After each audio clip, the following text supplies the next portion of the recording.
Unos puntos clave y después hablamos de liderazgo. Fíjense, como Ryan dijo al principio, lo que estamos hablando son cosas que Ryan dijo es como la tubería, ¿verdad? Ahora, Jesús no vino de los cielos a vivir una vida perfecta y a morir y a resucitar para que la iglesia tuviera anciano.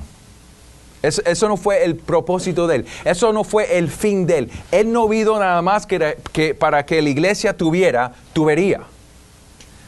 Es importante entender que la tubería es necesaria para la misión. La estructura de la iglesia no es la misión. La estructura de la iglesia no es el fin. La tubería de la iglesia no es la meta. La misión a proclamar a Jesucristo como Rey y Salvador es la misión. Esa es la meta. Y en su sabiduría y en su misericordia, el Señor nos ha dado tubería para la misión. Y es importante entenderlo así. Lo que estoy diciendo es que el liderazgo no es que no es importante, pero es importante porque la estructura bíblica nos ayuda a alcanzar la meta, la misión. Y la meta últimamente es la gloria de Dios. La gloria de Dios. Esto es lo que estoy diciendo. Uno puede tener un liderazgo bíblico y si no está proclamando a Jesucristo, no es una iglesia saludable. Y esto es lo que estamos viendo aquí. Aquí ellos están predicando, aquí vemos personas viniendo al Señor. Aquí en Hechos 6 ya hay como más de 5,000 personas y lo que pasa es que tienen un problema. El problema es que hay tantas personas que no hay estructura necesaria para seguir la misión. Y si ellos siguen creciendo de esta manera, sin una estructura bíblica, lo que están diciendo los apóstoles es que si nosotros seguimos así como lo estamos haciendo, vamos a tener que dejar la predicación y la oración. Y esto es lo que están diciendo. Estamos creciendo tanto. Fíjense, cuando uno ve a Hechos 4, ¿qué está pasando? Están trayendo el dinero y lo están poniendo ahí los apóstoles. Y ellos están diciendo, mira, esto ya es más grande que nosotros, no podemos hacerlo todo. Así que, si queremos mantener la prioridad del ministerio, necesitamos ayuda. Y aquí viene la estructura de la iglesia. Vamos rápidamente. Aquí vemos primero la prioridad de los ancianos. La prioridad de los ancianos. La prioridad de los ancianos es el ministerio de la palabra y la oración. Esta es la prioridad de los ancianos. ¿Por qué digo ancianos? Ok, rápidamente, yo leo la Biblia y yo entiendo que los apóstoles eran los que estaban llamados por Cristo y enviados por Cristo resucitado. Y yo entiendo que no hay más apóstoles como aquí. Así que vemos en Efesios 4 que este Cristo, que ahora está en los cielos, ha dado a la iglesia pastores y maestros. La misión se hace por el ministerio de la palabra, por el evangelio, por la palabra de Dios. Así que el mensaje es clave. Y el Señor nos ha dado a pastores y maestros, a ministerios de la palabra del Señor. Y la prioridad es el ministerio de la palabra y de la oración. Si uno ve a Hechos, por ejemplo, Hechos 6 y 7 dice, y la palabra de Dios crecía. Eso es interesante, ¿verdad? No dice, y la iglesia crecía. Y no dice, y los discípulos se añadieron más. Dice que la palabra de Dios crecía. La prioridad de los ancianos están encargados del ministerio de la palabra y de la oración. Hay una gran necesidad para ancianos por los ataques contra el evangelio y los ataques contra la iglesia. Y el Señor ha encargado a estos ancianos para proteger la iglesia y para edificar la iglesia enseñando el Evangelio. También hay una gran necesidad para ancianos por las necesidades de la congregación, para el discipulado y para preparar para el ministerio. Los requisitos para los ancianos. Y aquí puede ver al 1 Timoteo 3. No voy a coger el tiempo porque lo pueden leer, pero lo voy a resumir. En 1 Timoteo 3, 1 a 7, lo que podemos ver, como yo lo entiendo, es que hay un requisito que es irreprochable. Es irreprochable. Pero fíjense, en 1 Timoteo 3, 1 a 7, dice que el anciano o el pastor es irreprochable en su vida personal, en su carácter. Es irreprochable en la vida familiar con su familia, marido de una sola mujer, buen administrador de su casa, si tiene hijos, buen pariente. También es irreprochable en su vida espiritual y su vida doctrinal. Es una persona que entiende la palabra, entiende el Evangelio, que es apto para enseñar y no es converso reciente, y es irreprochable en su vida pública. Cuando el público ve al anciano, el pastor, tiene una reputación buena. Así que estas son las calificaciones para los ancianos o para los pastores o para los obispos. El Nuevo Testamento usa esas tres palabras y las intercambia. Es importante tener una cuenta cómo las expectativas de carácter de líderes de la iglesia se contrastan con el carácter de los falsos maestros en la tarjeta de 1 Timoteo.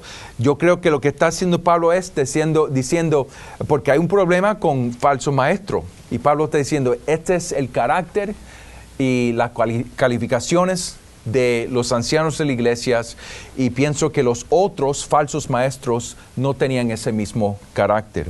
Así que estos son los requisitos para los ancianos. ¿Y cuál era la responsabilidad? La responsabilidad de los ancianos es pastorear la iglesia en amor. Pastorear la iglesia en amor. Pueden leer 1 de Pedro, capítulo 5, 1 a 5. Y aquí se puede ver que los ancianos son pastores, los obispos son pastores, amando la grey de Cristo. Y la responsabilidad de la congregación con los ancianos se ve en 1 Timoteo 5. Y la congregación tiene la responsabilidad a seguir el liderazgo, Hebreos 13 y 17. La congregación tiene que honrar a los ancianos. La congregación tiene que mantener a los ancianos responsables. Tienen que dar una cuenta a los líderes de la iglesia, a la congregación. Esto lo vemos en 1 Timoteo 5. Y la congregación tiene que probar con atención y afirmar los candidatos para ancianos. Así que, como yo lo entiendo, los ancianos son escogidos y llamados por el Señor, pero afirmados por la congregación. Y cuando la congregación reconoce los líderes, entonces dicen, ahora los vamos a seguir. Pero si esos líderes empiezan a predicar falsas doctrinas, la congregación tiene la responsabilidad a decir no. Y tienen la autoridad a remover esos líderes de su posición. Ahora, diáconos. Esto es lo que vemos en Hechos 6 y también 1 Timoteo. Los diáconos son siervos del cuerpo de Cristo. Si los ancianos están responsables por la palabra de Dios y la oración, los diáconos vienen al lado de los ancianos y los ayudan para que los ancianos pudieran mantener la prioridad en la palabra de Dios y la oración. Así que, por ejemplo, lo que vemos en Hechos 6 es que los apóstoles, los ministerios de la palabra en ese momento en la historia de la iglesia, estaban responsables por la palabra del Señor, por la oración, también para distribución y muchas otras cosas. Y vinieron a ese punto en Hechos 6 que dijeron, ya no podemos más. Tenemos que mantener la prioridad en la palabra y la oración. Así que escojan hombres, ustedes, que pudieran ayudar en la distribución. Y así, eso es lo que vemos. Eso es lo que vemos en Hechos 6 y eso es lo que vemos, las calificaciones en 1 Timoteo. Lo que vemos es que los diáconos sirven a la iglesia y ellos hacen muchas tareas para que los ancianos pudieran mantener la prioridad de la palabra y de la oración. Y los diáconos pueden hacer muchas diferentes cosas, pero también tienen calificaciones muy similares de los ancianos. Si uno mira el 1 Timoteo 3, 8 a 12. La única distinción de los ancianos y de los diáconos es que los ancianos tienen que ser aptos para enseñar, porque están en cargo de la enseñanza de la iglesia.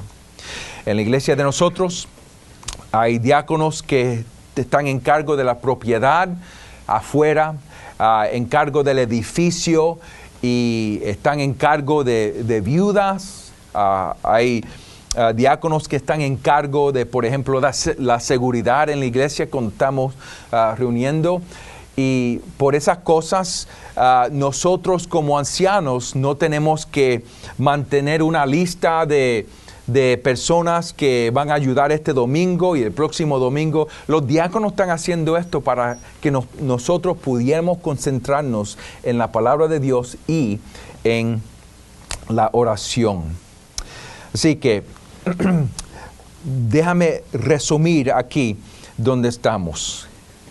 La conclusión sobre el liderazgo de la iglesia. Dios ha establecido un modelo de liderazgo para que la iglesia pudiera proteger y proclamar el Evangelio. Esto es lo que el Señor ha hecho para nosotros. Todos nosotros somos ministros y trabajamos juntos para alcanzar la meta del Evangelio. Los principios del liderazgo. Número 1, Dios mismo ha establecido el patrón de liderazgo en la creación, donde existe un liderazgo masculino en el hogar, se aplica en la iglesia también. Vemos esto en 1 Timoteo 2. El patrón en creación está reflejado en la iglesia también, donde el hombre tiene la responsabilidad de ser líder, a proteger y a proveer. También este patrón de masculino y feminismo bíblico también se ve en la iglesia. Principio 2. Liderazgo en la iglesia no es un problema de su cargo o título, sino que es una cuestión de servicio. Todos los líderes sirven en la iglesia.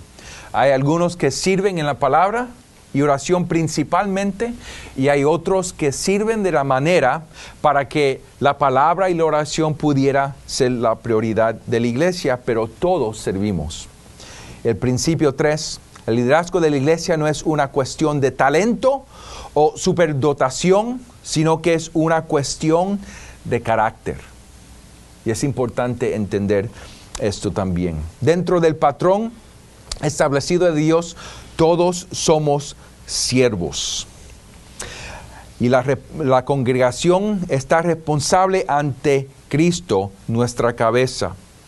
La iglesia ha sido encargado con el Evangelio y es responsable ante Dios por la mayordomía de este Evangelio.